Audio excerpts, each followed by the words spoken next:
Accelerate your blessings. നിൻ്റെ അനുഗ്രഹം ഉടനടി കടന്നു വരട്ടെ. അനുഗ്രഹം താമസിപ്പിക്കുന്നത് 3 കാര്യങ്ങളാണ്. ഒന്ന്, നമ്മുടെ നാവ് നമ്മളെക്കുറിച്ച് തന്നെ നമ്മൾ അഴുക്ക് പറയും, മറ്റുള്ളവരെ കൊണ്ടും പറയിപ്പിക്കും. അത് മാറണം. അതാണ് ആദ്യത്തെ വേഷം എടുത്ത്. രണ്ടാമത്തേത്, നമ്മൾ അനുഗ്രഹത്തിൻ്റെ തടസ്സം, ട്രൈബ്, നമ്മൾ വസിക്കുന്ന ആ ട്രൈബ് അല്ലെ കൂട്ടായ്മ വിട്ടുപോവുക, അത് നമുക്ക് നാശമാണ്. മൂന്നാമത്തേത്, നമ്മുടെ അനുഗ്രഹം കൊണ്ടിരുന്ന് നന്ദി പറയുന്ന ഒരു നാവായിരിക്കണം, നന്ദി പറയുന്ന സ്വഭാവം. അപ്പോൾ നമ്മൾ പുറകോട്ട് പോവുകയാണ്. ഒന്നാമത്തെ ദിവസം നമ്മൾ പറഞ്ഞ് ദൈവത്തിൻ്റെ അനുഗ്രഹം നമുക്ക് വേണ്ടി, ദൈവം നമ്മുടെ കുറവുകളെല്ലാം ക്ഷമിച്ച് നമുക്ക് അനുഗ്രഹിക്കാൻ വന്നിരിക്കുന്ന ദൈവം കൂടെ വന്ന് നിൽക്കുകയാണ്. കർത്താവ് അബിഗേലിനെ കുറിച്ച് പഠിപ്പിക്കുന്നത് എങ്ങനെയാണ്? 1 Samuel 25 Abigail wife of Nabal. അതൊരു കാലേബിൻ്റെ കൂട്ടത്തിൽപ്പെട്ട ആളാണ് ഈ നാബാൽ. പക്ഷേ ആ മനുഷ്യന് ഒത്തിരി ആടുമാടുകളുണ്ടായിരുന്നു. അതായത് 1000 ആടും 3000 ഷീപ്പും, ചെമ്മരിയാടും സാധാരണ ആടുകളും. എന്നിട്ട് ഈ രോമം കത്തിരിക്കുന്ന ഒരു ഫെസ്റ്റിവൽ എപ്പോഴും അവർ ചെയ്യും. ആ സമയത്ത് സാധാരണ അവിടെയുള്ളവർക്കെല്ലാം ഭക്ഷണം കൊടുക്കും. അങ്ങനെ അത് നടക്കുമ്പം ദാവീദ് തൻ്റെ കൂടെയുള്ള, ദാവീദ് രാജാവായിട്ടില്ല സമയത്ത്, കൂടെയുള്ള 10 പേരെ കൂടെ പറഞ്ഞിട്ട് നാബാലിൻ്റെ അടുക്ക പറഞ്ഞു വിടുകയാണ്, നീ ചെന്ന് പറ, നിൻ്റെ രോമം കത്തിരിക്കുന്ന ആടുകളുടെ ഉത്സവമല്ലേ, അതുകൊണ്ട് കുറച്ച് ഭക്ഷണം ഞങ്ങൾക്കും കൂടെ തന്ന് ഞങ്ങളെ ബലപ്പെടുത്തണം, അല്ലെങ്കിൽ അനുഗ്രഹിക്കണം. അപ്പം പറഞ്ഞത് എന്തുവാ? നിൻ്റെ ആടുകൾ ഈ മരുഭൂമിയിലൊക്കെ കാട്ടിലൊക്കെ നടക്കുമ്പോൾ ഒരു സിംഹമോ ഒരു കരടിയോ ഒന്നും തിന്നാതെ സൂക്ഷിച്ചത് ഞങ്ങളാണ്. കാരണം ഞങ്ങളുടെ പ്രസൻസ് കൊണ്ട് ഒരു കാട്ടുമൃഗം വന്നാൽ തന്നെ ഞങ്ങൾ അവരെ ഓടിക്കുമായിരുന്നു. അപ്പം നാബാൽ ഇത് കേട്ടിട്ട് പറയാം, ഏത് ദാവീദ്, അവനെ ആരാ അറിയുന്നത്, അതേത് പരീക്ഷ, അവൻ വളരെ മോശമായിട്ട് സംസാരിച്ചു. അതുകൊണ്ട് നാബാൽ ഒന്നും കൊടുത്തില്ല. ഈ വിഷയം അവർ തിരിച്ചു ചെന്ന്, ഈ 10 പേര് തിരിച്ചു ചെന്ന് ദാവീദിനോട്, ദാവീദിന് ഉഗ്രകോപം ഉണ്ടായിട്ട് ദാവീദ് പറയാണ്, വരുവീൻ നമുക്ക് ഒന്നിച്ചു പോയി അവനെ ഉന്മൂലനാശാക്കാം, അവനെ തന്നെയല്ല അവൻ്റെ കുടുംബത്തെ മുഴുവൻ. അപ്പം ദൈവം തമ്പുരാൻ നാബാൽ ദുഷ്ടനായതിനാൽ, അവൻ്റെ വാക്കുകൾ മറ്റുള്ളവരെ ഉപദ്രവിച്ച് വേദനിപ്പിച്ചതിനാലും, ദാവീദ് ചോദിച്ച സഹായം കൊടുക്കാഞ്ഞതിനാലും ദാവീദ് ഇവനെ കൊല്ലാനായിട്ട് പോകുന്ന ഭാഗമാണ്. 1 സാമുവേൽ 25 അത് വായിച്ച് നോക്കുമ്പോൾ അറിയാം. അങ്ങനെ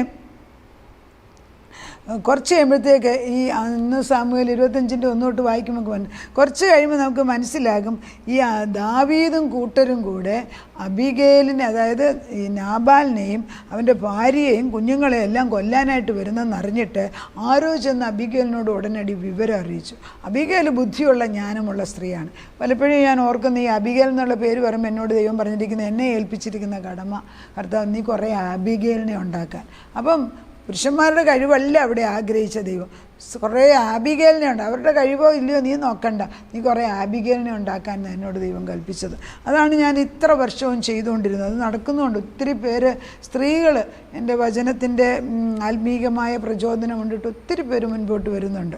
പലർക്കും അതൊരു പ്രചോദനമായി മാറുന്നുമുണ്ട്. കുടുംബങ്ങൾ അതുകൊണ്ട് രക്ഷിക്കപ്പെടുന്നുണ്ട്. എനിക്കറിയാം, ആത്മാവിലെ ദൈവം പറയുന്നുണ്ട്. അപ്പം ദൈവം ഈ അബീഗേൽ എന്തെടുത്തു? ഉടനടി തന്നെ കഴുതയുടെ പുറത്ത് ഭക്ഷണങ്ങളും പിന്നെ ഒട്ടകത്തിൻ്റെ പുറത്ത് ഭക്ഷണങ്ങളും സാധനങ്ങളും ഒക്കെ, ഒത്തിരി സാധനങ്ങൾ, ഏകദേശം ഒരു 10 ലക്ഷം രൂപയുടെ സാധനമാണ് കൊണ്ടുപോയി ആരെ കാണിക്കുന്നത്?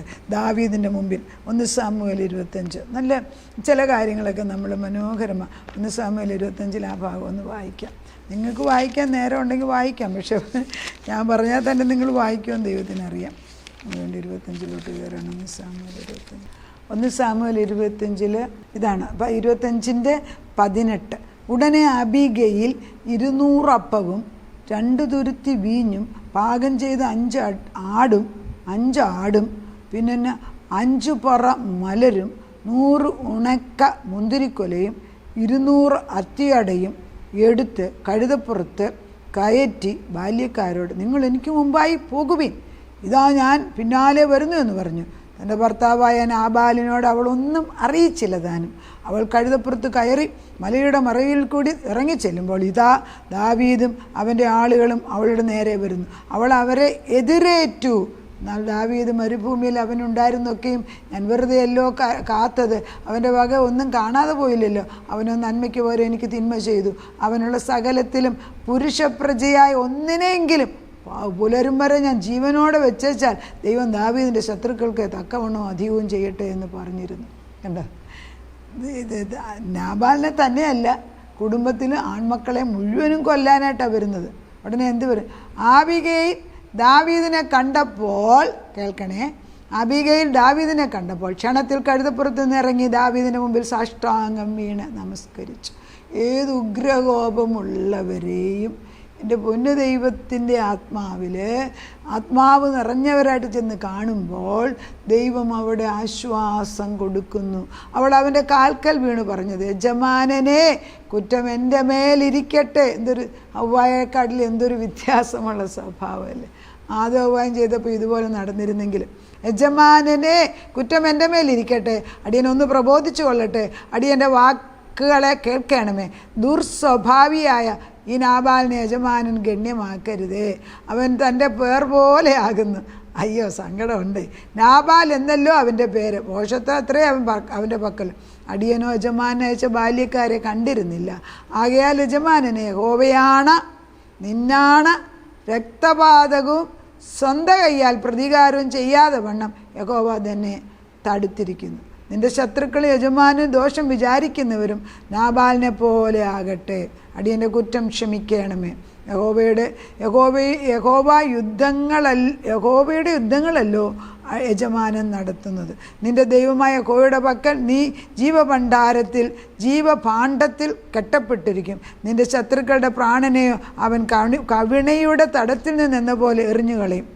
അപ്പം ഇസ്രായേലിൽ പ്രഭുവാക്കിയ രാജാവായിട്ട് ദാവീദിനെ കണ്ടുകൊണ്ട് ആബിഗയിൽ ചെന്നിട്ട് ദൈവത്തിൻ്റെ മഹത്വത്തെയും തൻ്റെ ഭർത്താവിൻ്റെ വിഡ്ഢിത്തരത്തെ ക്ഷമിക്കാനും ഇവൾ അതിനു വേണ്ടി കുറ്റം ഏറ്റെടുക്കുന്നു. ഇതാണ് സ്റ്റാൻഡിങ് ഇൻ ദ ഗ്യാപ്പ്. നടന്നില്ലേ? ദാവീദിൻ്റെ ഉഗ്രകോപം മാറി ദാവീദ് സാധനങ്ങൾ വാങ്ങിച്ചു. അതുകൂടെ തന്നെയല്ല, ദാവീദ് കുറച്ച് കഴിയുമ്പം ദാവീദ് ആളെ അയക്കുന്നു. ഈ നാബാൻ എന്ന് പറഞ്ഞ മനുഷ്യൻ കുറച്ച് കഴിയുമ്പം അസുഖം വന്ന് മരിച്ചു പോകുന്നു. ആ സമയത്ത് ദാവീദ് ആളുകളെ അയക്കുന്നു. അപ്പോൾ അവിടെ ഒരു വാക്യം പറയുന്നുണ്ട്, 40. ദാവീദിൻ്റെ ഭൃത്യന്മാർ കർമ്മേലിൽ അബീഗയിലിൻ്റെ അടുക്കൽ ചെന്ന് അവളോട്, നീ ദാവീദിന് ഭാര്യയായിരിക്കുവാൻ നിന്നെ കൊണ്ടുചെല്ലേണ്ടതിന് ഞങ്ങളെ അവൻ നിൻ്റെ അടുക്കൽ അയച്ചിരിക്കുന്നു. അവൾ എഴുന്നേറ്റ് നിലം വരെ തല കുനിച്ചു. ഇതാ അടിയൻ യജമാനൻ്റെ ദാസന്മാരുടെ കാലുകളെ കഴുകുന്ന ദാസി എന്ന് പറഞ്ഞു. എന്താണ് ഇത്? യജമാനൻ്റെ കാല് കഴുകുന്നല്ലേ പറഞ്ഞിരിക്കുന്നത്. ഇതാ അടിയൻ, അബിഗയിൽ പറയാണ്, യജമാനൻ്റെ ദാസന്മാരുടെ കാലുകളെ കഴുകുന്ന. എന്തൊരു വിനയമല്ലേ! അങ്ങനെ വിനയമുള്ളവരുണ്ടോ? എൻ്റെ പൊന്നെ, യജമാൻ്റെ കാല് കഴുകാനല്ല, യജമാൻ്റെ ദാസന്മാരുടെ കാല്. എന്ത്! പിന്നെ നമ്മൾ വേദപുസ്തകം വായിക്കുമ്പോൾ എന്താണ്? അബിഗേൽ ബിക്കംസ് ഈ ദാവീദിൻ്റെ ഭാര്യയായിട്ട് മാറുന്നു. ഉടനെ അബിഗേൽ എഴുന്നേറ്റ് തൻ്റെ പരിചാരികകളായ 5 ബാല്യക്കാരികളുമായിട്ട് പിന്നെ കഴുതപ്പുറത്ത് കയറി ദാവീദിൻ്റെ ദൂതന്മാരോട് ചെന്ന് അവന് ഭാര്യയായി. പിന്നെ ആ വകയിൽ മകനും ഉണ്ടാകുന്നുണ്ട്. ഇതൊക്കെ നമ്മൾ മനസ്സിലാക്കേണ്ടത് എന്താണ്? കർത്താവ് നമ്മൾക്ക് അനുഗ്രഹം തരുമ്പം നമ്മൾ അനുഗ്രഹം വാങ്ങിച്ചെടുക്കാൻ തക്കവണ്ണം തയ്യാറാകണം.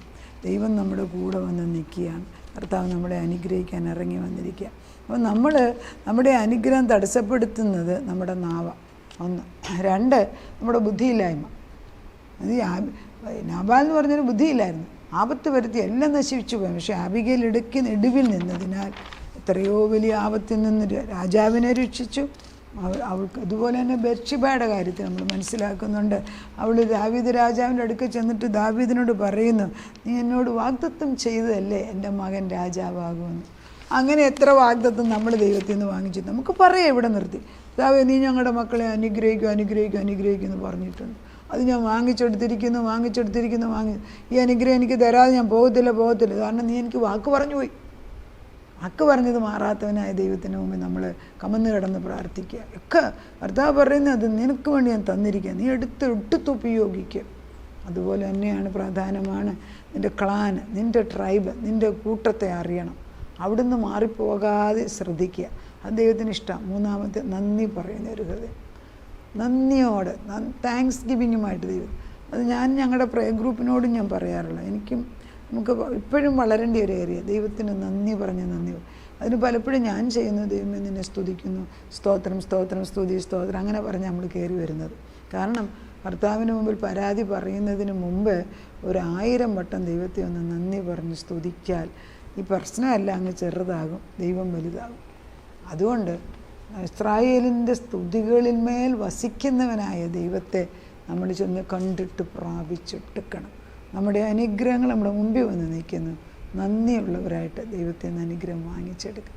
പ്രത്യേകിച്ച് തലമുറകളുടെ മേൽ ദൈവം നമ്മളെ അനുഗ്രഹിക്കട്ടെ. നമുക്ക് പ്രാർത്ഥിക്കാം. നാഥാ, നിൻ്റെ മുൻപിലേക്ക് ഞങ്ങൾ കടന്നു വരുന്നത് വെറും കൈയോടെ വരാതെ കൈകൾ നിറച്ച് നന്ദിയുള്ള ഹൃദയമായിട്ട് നന്ദി പറയും. ഉള്ളത് എന്താണ്? ചിലപ്പം പൂക്കളായിരിക്കും, ഭക്ഷണമായിരിക്കും, ചിലപ്പോൾ നമ്മൾ എന്തെങ്കിലും അതിൻ്റെ ഒരു അംശം നിൻ്റെ മുമ്പിൽ കൊണ്ട് കാണിച്ചു വെച്ചിട്ട് ഇത് ഞാൻ ഉണ്ടാക്കിയതാണ്, ഇതെൻ്റേതാണ്, എൻ്റെ മുമ്പിൽ ഏൽപ്പിക്കുന്നു. അങ്ങനെയൊക്കെ നിന്നോടൊരു വ്യക്തിപരമായ ബന്ധം നമ്മുടെ തലമുറകൾ, നമ്മുടെ മക്കൾ, നീ തന്ന മക്കൾ അവരെ ഏൽപ്പിച്ചു തരുന്നു. നീ അറിയാതെ അവരൊരു വഴിയിലും പോകത്തില്ല. ഏതൊക്കെ വഴി കുറുക്ക് വഴി പോയാൽ അവരെ നീ തിരിച്ചു കൊണ്ടുവരുന്നതായിട്ട് കാണുന്നു. അതിനാൽ ഞങ്ങൾ നിന്നെ സ്തുതിക്കുന്നു. കഷ്ടങ്ങളിൽ നീ ഏറ്റവും അടുത്ത തുണയാകുന്നു. ഞങ്ങളുടെ തലമുറകളെ നീ അനുഗ്രഹിച്ചിരിക്കുന്നതിനാ സ്തോത്രം. പ്രാർത്ഥനയ്ക്ക് ഉത്തരം തരുന്ന ദൈവം നീയാകിയ സ്തോത്രം. കുറേ അബിഗേലിനെ ഉണ്ടാക്കാൻ നീ പറഞ്ഞിരിക്കുക. പുരുഷത്വത്തെ കാണിക്കാൻ തക്കവണ്ണം കഴിവുള്ള സ്ത്രീകൾ. നാബാലെന്ന് പറഞ്ഞവൻ ബുദ്ധിഹീനനായിരുന്നു. പക്ഷേ ആ ബുദ്ധിഹീനനെ ദൈവം തമ്പുരാൻ തന്നെ മാറ്റിവെച്ച് ഈ സ്ത്രീയെ ദാവീദിന് ഭാര്യയായിട്ട് കൊടുത്തു. ദൈവത്തിൻ്റെ മഹത്വം എത്ര വരും! ഇതൊക്കെ നമുക്ക് മനസ്സിലാക്കാൻ പാടാപ്പിച്ച. എങ്കിലും ഞങ്ങൾ നിന്നോട് പ്രാർത്ഥിക്കുകയാണ്. ഞങ്ങളുടെ തലമുറകളുടെ മേൽ നിൻ്റെ പരിശുദ്ധാത്മാവിനെ അയക്കണം. യഹോവയുടെ ആത്മാവിനെ തന്നെ, ആ ജ്ഞാനത്തിൻ്റെയും വിവേകത്തിൻ്റെയും ആലോചനയുടെയും ബലത്തിൻ്റെയും ദൈവത്തിൻ്റെ ഭക്തി ഇട്ടുകൊടുത്തിട്ട് കർത്താവിൽ ബലമുള്ള ജീവിതം ജീവിപ്പാൻ ഞങ്ങളുടെ തലമുറയുടെ കാര്യപ്രാപ്തിയോട് പുരുഷത്വം കാണിച്ച് ദൈവവചനത്തിന് വേണ്ടി നിൽക്കാൻ, ദൈവത്തിൻ്റെ ചെയ്തിരിക്കുന്ന നന്മകൾ മറ്റുള്ളവരോട് സാക്ഷ്യം പറയാൻ കഴിവുള്ളവരായിട്ട്, അതെങ്കിലും ഒന്ന് പറയാൻ കഴിവുള്ളവരാക്കി മാറ്റണം. നീ അത് ചെയ്യുന്നതിനാൽ സ്തോത്രം. പ്രാർത്ഥനയുടെ ഉത്തരം തന്ന ദൈവത്തിന് നന്ദി. യേശുക്രിസ്തുവിൻ്റെ പൊന്നു നാമത്തിൽ തന്നെ ആമേൻ.